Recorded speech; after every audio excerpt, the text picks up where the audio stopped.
Hi friends, இன்றைக்கி நம்ம பார்த்தீங்கன்னா ரோட்டுக்கடை காளான் மசாலா தாங்க பார்க்க போகிறோம்.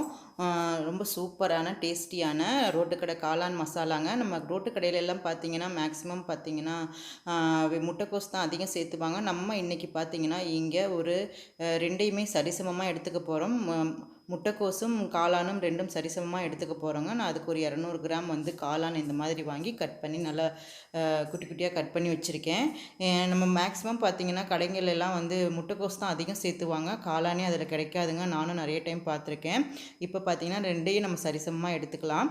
இப்போ நான் வந்து ஒரு 200 கிராம் வந்து முட்டைக்கோஸும் ஒரு 200 கிராம் பார்த்திங்கன்னா காளானும் எடுத்திருக்கேன். நமக்கு முட்டைக்கோஸ் வந்து இந்த மாதிரி பொடி பொடியாக கட் பண்ணுறதுனால 2 கப் வருதுங்க. காளான் வந்து குட்டியாக இருக்கனால 1 கப் தான் வந்திருக்கு. ஸோ இப்போ வந்து 2 மெஷர்மெண்ட்டு கரெக்டாக ஈவனாக குக் பண்ணியிருக்கேன். இப்போ இது ரெண்டையும் நல்லா மிக்ஸ் பண்ணி நல்லா வாஷ் பண்ணியாச்சு.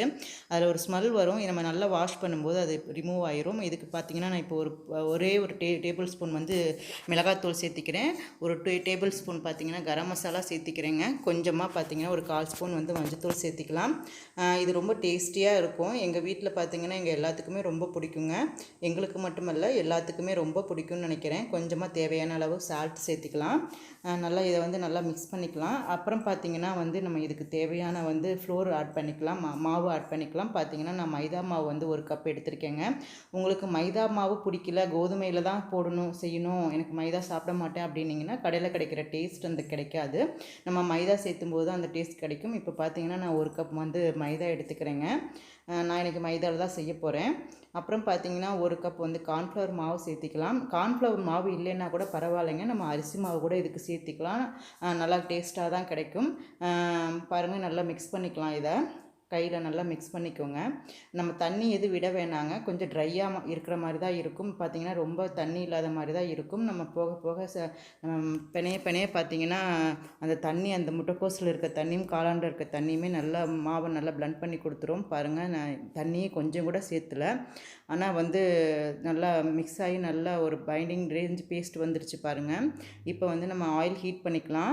ஆயில் ஹீட் பண்ணி இதை பார்த்திங்கன்னா ஒரு குட்டி குட்டியாக நம்ம வந்து ஒரு பக்கோடா மாதிரி போட்டு எடுத்துடலாங்க. கொஞ்சம் பெருசாகவே போட்டுக்கலாம், ஒன்றும் பிரச்சனை இல்லை. ஏன்னா நம்ம அதை வந்து பின்னாடி நம்ம மசால் செய்கிறதுக்கு பார்த்திங்கன்னா எல்லாத்தையும் நம்ம கட் பண்ணி தான் போட போகிறோம். இது வந்து ஒரு முட்டைக்கோஸ் பக்கோடா மாதிரி இருக்கும். இதை நம்ம தனியாக கூட சாப்பிட்லாம், நல்லா கிறிஸ்பியாக தான் இருக்கும். நீங்கள் செஞ்சு பாருங்கள், உங்களுக்கே தெரியும். இது இப்போ எல்லாத்தையும் வந்து ஒரு இந்த மாதிரி நம்ம தட்டையாக போட்டுக்கலாம். இல்லைன்னா பார்த்தீங்கன்னா கொஞ்சம் வந்து ஆயில் அதிகமாக வேணும், தேவைப்படும். அதனால தான் பார்த்தீங்கன்னா நமக்கு முட்டைக்கோஸ் இந்த மாதிரி இது சேர்த்துறனால, முட்டைக்கோஸ் காளான் சேர்த்துறதுனால நம்ம அடுத்து பார்த்திங்கன்னா அதுக்கு ஒரு கோட்டிங் கொடுப்போம். அப்போ நல்லா வெந்துடும்.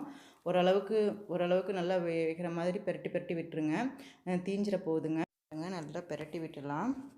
நல்லா வெந்துருச்சு. இந்த கலரில் மாறிடுச்சு பாருங்களேன், நல்லா கோல்டன் ப்ரௌன் கலரில் மாறிடுச்சு. இந்த இதில் வந்து நம்ம எடுத்துடலாம். நல்லா ஆயிலை வடிச்சிட்டு எடுத்துடலாம்.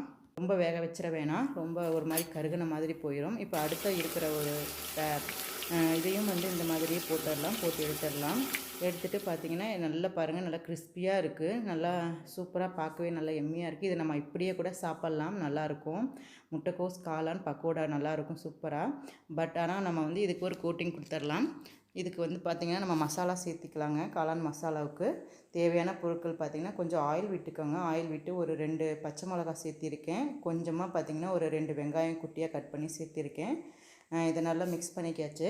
இப்போ பார்த்திங்கன்னா நம்ம சாஸ் சேர்த்திக்கலாங்க. நம்ம கடையிலெல்லாம் பார்த்திங்கன்னா சாஸ் ஆட் பண்ணுவாங்க. நமக்கு சாஸ் வீட்டில் வேணாம், நான் சாப்பிட மாட்டேன் அப்படின்னிங்கன்னா நீங்கள் வந்து இதுக்கு வந்து தக்காளி இருக்குது இல்லைங்களா, ஒரு நல்ல பழுத்த தக்காளியாக ஒரு 4 தக்காளி எடுத்து அடித்து பேஸ்ட் மாதிரி வந்ததுக்கப்புறம் இதில் நம்ம ஊற்றி அந்த புளிப்பு டேஸ்ட்டுக்கு வந்துடும். நான் இப்போ பார்த்திங்கன்னா ஒரு 2 ஸ்பூன் வந்து டொமேட்டோ கெச்சப் சேர்த்திருக்கேங்க.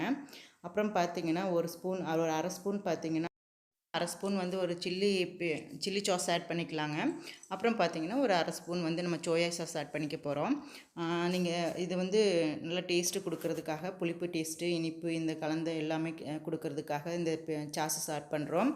இது எங்களுக்கு வேணாம் அப்படின்னா இதை எல்லாத்தையுமே அவாய்ட் பண்ணிவிட்டு நீங்கள் பார்த்திங்கன்னா அந்த டொமேட்டோ அடித்து வைக்கணும் இல்லையா, நான் சொன்னேன் இல்லையா 4 தக்காளி அடித்து அதை சேர்த்திக்கலாங்க. நல்லாயிருக்கும் புளிப்பு தன்மையோட. இப்போ வந்து நான் ஒரு ஸ்பூன் வந்து காஷ்மீரி மிளகாத்தூள் ஆட் பண்ணிக்கிறேன் கலருக்காக. ஒரு ஸ்பூன் பார்த்திங்கன்னா கரம் மசாலா ஆட் பண்ணியிருக்கேங்க. கொஞ்சமாக பார்த்திங்கன்னா சில்லி பவுடர் ஆட் பண்ணிக்கலாம். இது வந்து கொஞ்சம் அதுக்கு அந்த டேஸ்ட்டு கொடுக்கறதுக்காக, மசாலாக்காகங்க. அப்புறம் பார்த்திங்கன்னா கொஞ்சமாக வந்து நம்ம வந்து மஞ்சத்தூள் ஆட் பண்ணிக்கலாம்.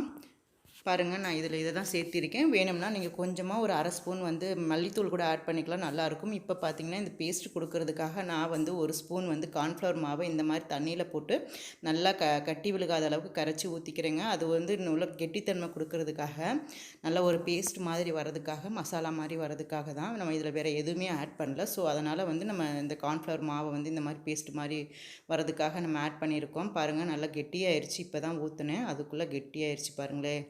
இந்த மாதிரி வந்ததுக்கப்புறம் நம்ம வந்து பொரிச்சு வச்சுருக்கோம் இல்லையா, அதை நம்மள உடச்சி வச்சுருக்கோம். நம்ம பாருங்கள், அதை பிச்சு பிச்சு வச்சுருக்கோம், அதை சேர்த்திக்கலாங்க. நல்லா 2 3 பிச்சு வச்சுருக்கேன். இருந்தது எல்லாத்தையுமே நம்ம காளான், அந்த முட்டைக்கோஸ் இது 2யும் ஃப்ரை பண்ணி வச்சுருந்தோம் இல்லையா, அந்த இதை சேர்த்திக்கலாங்க. சேர்த்திட்டு தேவையான அளவு உப்பு கொஞ்சமாக சேர்த்திக்கலாம். சேர்த்து நல்லா மிக்ஸ் பண்ணி விட்டுடலாங்க.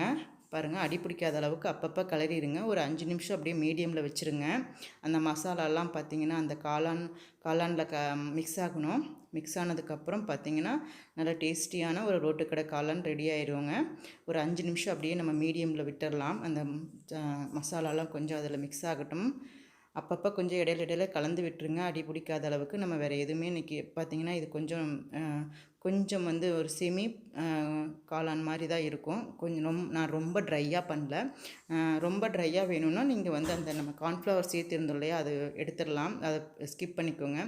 எனக்கு கொஞ்சம் இந்த மாதிரி செமியாக சாப்பிட்றதுக்கு வேணும் அப்படின்னிங்கன்னா கொஞ்சம் வந்து இந்த கார்ன்ஃப்ளவர் மாவை ஆட் பண்ணிக்கோங்க. இதை தான் மிக்ஸ் பண்ணுவாங்க. நல்லா அடிக்கடி அப்பப்போ கிளறி விட்டுருங்க. பாருங்கள், பார்க்கவே ஒரு நல்ல கலர்ஃபுல்லான ஒரு டேஸ்டியான பார்க்க உங்களுக்கு எப்படி இருக்குது பாருங்கள். பாருங்கள் எவ்வளோ நேரம் நான் செஞ்சேன். ஒரு கிட்டத்தட்ட ஒரு 10 மினிட்ஸ் 15 மினிட்ஸ்க்குள்ளே இது ரெடி ஆயிடுச்சுங்க. அவ்வளோதாங்க. இப்போ வந்து நம்ம கடையில் கொடுப்பாங்க இல்லையா, அந்த ஆனியனோடு சேர்த்து அவ்வளோதாங்க. ஒரு ஆனியன் எடுத்திருக்கேன், கொஞ்சமாக கொத்தமல்லி தூவி விட்டுருக்கேங்க. தூவி ரெடி ஆயிடுச்சு. பாருங்களேன், எப்படி சூப்பரான ஒரு ரோட்டுக்கடை காளான் மசாலா ரெடி ஆயிடுச்சு. இதை நீங்களும் ட்ரை பண்ணி பாருங்கள். உங்கள் குழந்தைங்களுக்கும் செஞ்சு கொடுங்க, கண்டிப்பாக பிடிக்கும். இந்த வீடியோ பிடிச்சிருந்தா பரமஸ் தமிழ் கிச்சனுக்கு ஒரு சப்ஸ்கிரைப் பண்ணிக்கோங்க. அடுத்த ஒரு நல்ல ரெசிபியோடு சந்திப்போம்.